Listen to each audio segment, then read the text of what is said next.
Audio Jungle.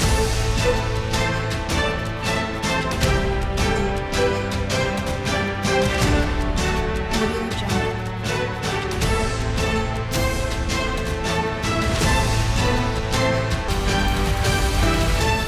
Audio Jungle.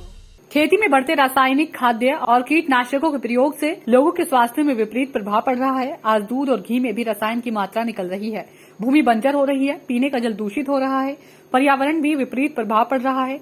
यही कारण है कि अब वायरस और बैक्टीरिया हमारे स्वास्थ्य को जल्दी प्रभावित कर लेता है, जिससे बीमारियों का खतरा बढ़ गया है। यूपी सरकार के लेबर बोर्ड के अध्यक्ष राज्य मंत्री रघुराज सिंह ने आज प्रेस वार्ता के दौरान किसानों से देसी खाद के प्रयोग को बढ़ाने की मार्मिक अपील करते हुए कहा कि जनजीवन के अस्तित्व को खतरा बनते जा रहे रसायन का प्रयोग कम करके हम मानवता की रक्षा कर सकते हैं। वहीं दावा किया है कि प्रदेश की योगी सरकार आगामी 2022 के चुनाव में पूर्ण बहुमत के साथ दोबारा सरकार बनाएगी। पूरी दुनिया में कोरोना महामारी के चलते विकास की गति रुक गई थी, पर पीएम मोदी जी के कुशल नेतृत्व के चलते हमारे देश के विकास की गति पुनः पटरी पर वापस आ रही है। सीएम योगी जी ने अथक प्रयास कर प्रदेश की जनता को हर संभव मदद की। जनहित में नौजवानों, मजदूरों, बेरोजगार युवाओं, किसानों, व्यापारियों और अन्य दैनिक भत्ता से कार्य करने वालों को मदद की। विपक्षी पार्टी मुद्दा विहीन है, इसलिए प्रदेश में सांप्रदायिक दंगों को तरजीह देने के लिए योजना बना रही है। भड़काऊ बयानों के जरिए प्रदेश में धार्मिक उन्माद को बढ़ावा देकर चुनाव को हिंदू मुस्लिम करने की कोशिश कर रही है, पर ऐसा नहीं होगा, क्योंकि अब तक की सरकार के कार्यकाल में कोई भी सांप्रदायिक दंगा नहीं हुआ है। जबकि इससे पहले विपक्षी पार्टियों ने जब सरकार बनाई केवल लूटालूट मचा रही है। सपा पिछड़े वर्ग की पार्टी नहीं है, वो केवल एक परिवार की पार्टी है, जिसमें सत्ता में रहते सीएम से ब्लॉक प्रमुख तक के पद केवल एक ही परिवार के सदस्यों पर रहते थे। आज अखिलेश यादव सपा के राष्ट्रीय अध्यक्ष हैं, क्योंकि वो मुलायम सिंह के पुत्र है। अगर लोकतांत्रिक पार्टी होती तो क्या प्रदेश के अन्य यादव समाज के नेता अध्यक्ष बन सकते हैं? नहीं। मायावती के बाद उनका भतीजा, सोनिया गांधी के बाद उनका पुत्र राहुल गांधी, पर भाजपा में कोई भी छोटा कार्यकर्ता बड़ा पदाधिकारी बन सकता है। भाजपा विश्व की सबसे बड़ी लोकतांत्रिक पार्टी है। जनता को मोदी जी और योगी जी की नीतियों व नीयत पर विश्वास है, इसलिए 2022 में हम सबका विकास, सबका विश्वास और सबका साथ के नारे के साथ विकास के नाम पर जनता के बीच चुनाव में जाएंगे और पुनः पूर्ण बहुमत से सरकार बनाएंगे। किसानों से जुड़े मुद्दे पर बोलते हुए उन्होंने कहा कि वो स्वयं एक किसान है। सरकार अन्नदाताओं के हर सुख दुख में सहभागी है। कुछ लोग इन्हें अपनी सत्ता लाने के लोभ में हथियार की भांति प्रयोग करना चाहती है, पर ऐसा कुछ भी नहीं होने वाला, क्योंकि किसान के लिए जितनी योजनाओं से सरकार ने मदद की है उन्हें वो समझते हैं। विपक्षी पार्टियों के परिवारवाद के विरुद्ध राष्ट्रवाद को प्राथमिकता देते हैं। सरहद पर जवान और खेतों में किसान इस देश के वास्तविक हीरो हैं। बेमौसम बरसात के चलते हुए किसानों के नुकसान के आंकलन को सीएम योगी जी ने आदेश जारी कर दिए हैं। बहुत जल्दी प्रभावित किसानों को मदद मिलेगी। अच्छी कानून व्यवस्था, माफिया राज से मुक्ति, बहन बेटियों के सम्मान और बेरोजगारी के खात्मे को जनता फिर से हमारी सरकार बनाएगी। राज्य मंत्री भाजपा के वरिष्ठ नेता स्वर्गीय गेंदलाल गुप्ता के निवासी अलीगंज पर कार्यकर्ता से भेंट कर चुनाव की तैयारियों को परखने के लिए आए थे, जहां कार्यकर्ताओं ने फूल मालाओं से उनका स्वागत किया। स्वागत करने वाले भाजपा पदाधिकारी राष्ट्रीय सदस्यता अभियान के प्रदेश सह संयोजक दिनेश गुप्ता, पूर्व जिला मंत्री मेघ सिंह, मंडल अध्यक्ष अलीगंज विकास गुप्ता, राजा रामपुर, तोमर साहब, पूर्व जिला कार्यवाहक सौरभ जी, बड़ी संख्या में पार्टी कार्यकर्ता उपस्थित रहे। आज आपका अलीगंज नगर में आगमन हुआ है और भाजपा के वरिष्ठ नेता स्वर्गीय गेंदालाल गुप्ता जी के निवास पर आप आए हैं। क्या कार्य योजना है आपकी आगामी चुनाव को लेकर और किस तरीके से पार्टी कार्यकर्ताओं को आप भरोसे में लेंगे कि अगले चुनाव में आपकी पार्टी को जीत हासिल हो? देखिए, भारतीय जनता पार्टी 300 प्लस जीतेगी। मैं 17 तारीख से अक्टूबर से निकला हुआ हूँ। 17 से सुल्तानपुर, आजमगढ़, बनारस, जौनपुर, उसके बाद बस्ती, अम्बेडकर नगर, फिर बस्ती से आपका संत कबीर नगर और होते हुए अयोध्या से होते हुए लखनऊ से होते हुए बरेली से होते हुए फर्रुखाबाद। आज मेरा फर्रुखाबाद से यहाँ आगमन हुआ है। तो हम लोग चरेवेती वाले लोग हैं। हम किसी उसके आधारित नहीं है, हम अपने वर्ग के आधारित काम करते हैं। जैसे कि अभी कल परसों सुल्तानपुर में एक मुस्लिम कार्यकर्ता ने, यूथ का अध्यक्ष है उनका, उसने ये कहा कि ये परसों नरसों की बात है, रामलीला का उद्घाटन कर रहे थे। उन्होंने कहा कि जानवरों को पूजने वाले, जानवरों की औलाद, व्हाट्सएप है मेरे पास, अगर आप चाहो तो मैं दे सकता हूँ। व्हाट्सएप भी है, फेसबुक पर भी चल रहा है पूरा, वो कल जेल भेज दिया है आदरणीय योगी जी ने। उसने ये कहा कि जानवरों को पूजने वाले, जानवरों की औलाद, अखिलेश की सरकार आएगी तो मुख्यमंत्री अखिलेश होंगे और तुम्हारा योगी घंटी बजाएगा और तुम्हारी सब हिंदुओं की बहन बेटियां हमारे हरम में होंगी। ये यूथ के अध्यक्ष ने उसको टिकट दे दी है, वहाँ से सुल्तानपुर से कोई विधानसभा उसे दी है। हम लोग ऐसा काम नहीं करते। हमारा काम है, देखिए जी, अभी आपने सुल्तानपुर के यूथ के कार्यकर्ता द्वारा बताई गई बात के बारे में आप बात कर रहे थे, तो क्या धर्म के मुद्दे पर चुनाव होगा या विकास के मुद्दे पर चुनाव होगा? किन मुद्दों पर भाजपा अपने आप को इस चुनाव में लेकर आई? हम तो विकास के मुद्दे पर चुनाव लड़ेंगे। सबका साथ, सबका विकास, सबका विश्वास। मैं अलीगढ़ का रहने वाला हूँ और देखिए मेरे यहाँ 60% मुसलमानों की, मुस्लिम लड़कियों की, मुस्लिम महिलाओं की, मुस्लिम लोगों की मेरे यहाँ संख्या आती है। मेरे यहाँ देखिए, मैं कल एक ही दिन है और आप अचानक मेरे यहाँ आप निरीक्षण कर लें। मैं ये नहीं कहता हूँ कि अतिशयोक्ति होगी, 1000-1500 लोगों में कम से कम 400-500 मुस्लिम महिलाएं होंगी कि किसी को तलाक दे दिया, किसी को घर से निकाल दिया। मैं उनकी सबकी व्यवस्थाएं कराता हूं। हम सबका साथ, सबका विकास, सबके विश्वास के आधारित चुनाव लड़ेंगे, विकास के मुद्दे पर चुनाव लड़ेंगे। परंतु मैं आपको ये बता रहा हूं कि दूसरे दल क्या कर रहे हैं। ये व्हाट्सएप अब मैं अभी दे दूंगा आपको, मेरे मोबाइल में है। और व्हाट्सएप नहीं, उसने तो बहुत कुछ कहा है, मैं उन भाषाओं को बोल भी नहीं सकता हूँ, क्योंकि जितने निर्लज्ज आपकी मुसलमान की बेटी और हिंदू की बेटी क्या अलग अलग है क्या? ये शब्दों का उपयोग करना चाहिए क्या? या ईसाई की बेटी और रघुराज सिंह की बेटी अलग है क्या? या क्रिश्चियन की आपके खालसाओं की बेटी या मुस्लिम की बेटी या मेरी बेटी में कोई भेद है क्या?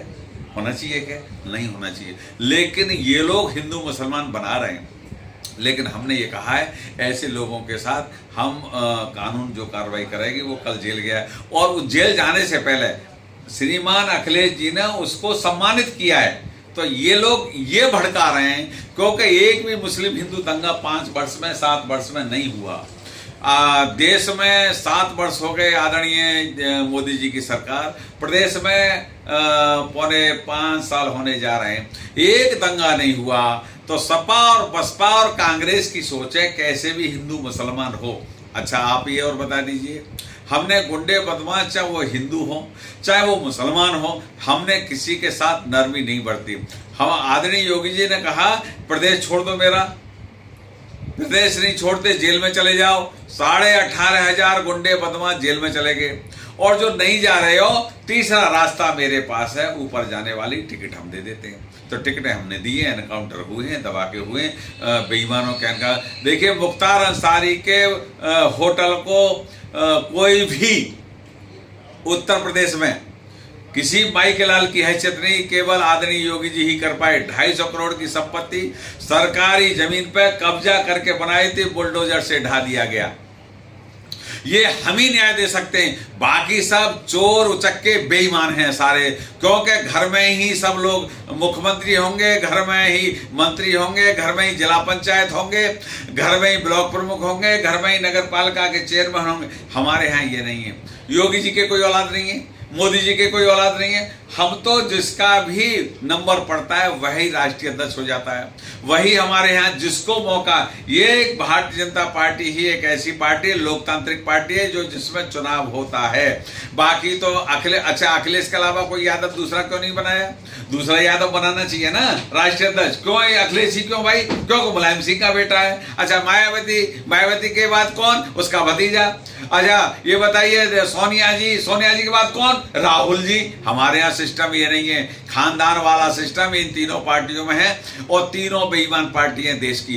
इन्होंने देश के साथ गद्दारी की, प्रदेश के साथ गद्दारी की। आज आप देख रहे हैं 4 लाख किलोमीटर हमने हाईवे बनाया है, पूरे भारत 4 लाख। आप सड़कों में चलते हैं ना? चलते हैं क्या नहीं? आप ही लोग बताइए। लोकतंत्र का चौथा स्तंभ है। आदरणीय गडकरी जी ने, आदरणीय मोदी जी ने, आदरणीय योगी जी ने आज उत्तर प्रदेश की हालत इतनी अच्छी कर दी है। 100 करोड़ लोगों को वैक्सीन दिया है, 80 करोड़ लोगों को फ्री ऑफ कॉस्ट खाना दिया है, भोजन दिया। ना हमने हिंदू देखा, न मुसलमान देखा, न सिख देखा, न ईसाई देखा, क्योंकि सबका साथ, सबका विकास, सबका विश्वास। और उसके बाद 100 करोड़ लोगों को हमने टीका लगा दिया। अमेरिका जैसा धनाढ्य देश जो 33.5 करोड़ की आबादी और हिंदुस्तान से तिगुना क्षेत्रफल है, उसके बावजूद भी $1000 में 2 वैक्सीन लगा रहे हैं। फर्स्ट 500 में, सेकंड 500 में, डॉलर से पेमेंट करके। यहाँ हमने फ्री ऑफ कॉस्ट लगाया। विश्व का पहली बार न्यायाधीश जो बना, दलवीर भंडारी बना है। विश्व का न्यायाधीश आज तक के इतिहास में 75 साल में हिंदुस्तान का कोई न्यायाधीश 9 साल के लिए बना है। विश्व के सिक्योरिटी काउंसिल के अध्यक्ष जो बने आदरणीय मोदी जी बने हैं। तो बंधुओं, हमने वो किया है जो आज तक के इतिहास में नहीं हुआ। आप भी मोदी हो, मैं भी मोदी हूँ। माननीय मंत्री जी, एक अहम सवाल और है। बोलिए। अभी बेमौसम बरसात हुई है जी। यहाँ यह क्षेत्र आलू का बहुत ज्यादा यहाँ खेती होती है, तो जो किसानों की लागत थी वो सब बर्बाद हो गई जी। और यहाँ पर जो डीएपी खाद की बहुत बड़ी आवश्यकता होती है, तो सोसाइटी पर जो खाद दी जाती है वो बहुत लिमिटेड दी जाती है, बहुत कम दी जाती है, और बाजार में जो खाद बिक रही है वो मिलावटी खाद बिक रही है। जबकि यहाँ पर जो डीलर्स हैं तमाम कंपनियों के, उनके गोदाम भरे पड़े हैं, लेकिन प्रशासन खाद नहीं दिलवा पा रहा है।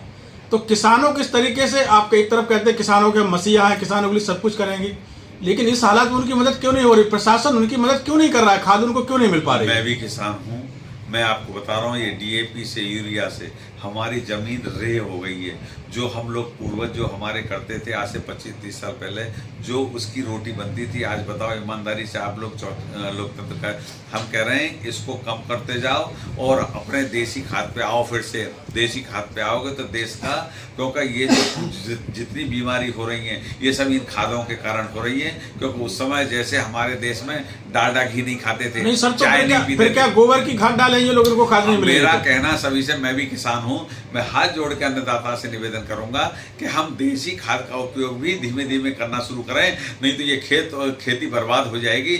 और जो हमें जितनी भी बीमारी, पहले कभी आपने ऐसी इतनी बीमारी सुनी थी क्या जो आज बीमारियां हो रही हैं? इसलिए मैं आपके माध्यम से अन्नदाता से भी प्रणाम करते हुए निवेदन करना चाहूंगा कि हम देसी खाद की तरफ आएं और ज्यादा डीएपी और ज्यादा यूरिया की तरफ न जाएं, क्योंकि जितने भी खाद हैं, फर्टिलाइजर हैं, ये सब केमिकल्स हैं।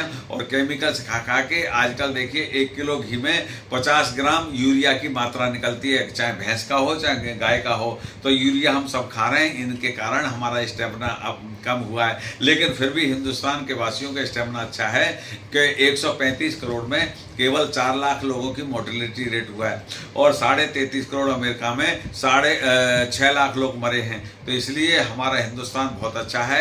आदरणीय मोदी जी का मैं बहुत बहुत आपके माध्यम से प्रशंसा करना चाहूंगा कि उन्होंने इस देश मेरा मुद्दा ये है कि किसानों को खाद मिल पाएगी या नहीं मिल पाएगी? मिलेगी, न्याय होगा। और अगर कोई आपको कब मिलेगी और कैसे मिलेगी? बुआई का समय तो निकला जा रहा है। मैं डीएम से अभी बात करते हुए जाऊंगा, यहाँ से फोन से भी बात करूंगा और मैं कहूंगा कैसे, मुझे अभी पत्रकार बंधु ने बताया मेरे अलीगढ़ में अभी माननीय योगी जी जनहित की तमाम योजना चला रहे हैं, लेकिन नीचे जो उनको जो पात्र है उनको नहीं मिल पा रही है। और आप कह रहे हैं सारी योजना बहुत बढ़िया है, केवल कागजों पर ही बढ़िया है क्या? नहीं साहब, कागजों पर नहीं है। मैं अभी खुद देख के आ रहा हूँ। अभी देखिए मोहम्मदाबाद विधानसभा, आपके फर्रुखाबाद में विधानसभा नाम बदल गया, उसका कुछ और हो गया, पहले मोहम्मदाबाद थी, अब भोजपुर, हाँ भोजपुर हो गई है। मैं उसमें आज सबको लाभार्थियों को लाभ दे के आऊँ, श्रमिकों के साथ भोजन करके आऊँ, वहीं से आ रहा हूँ सीधा।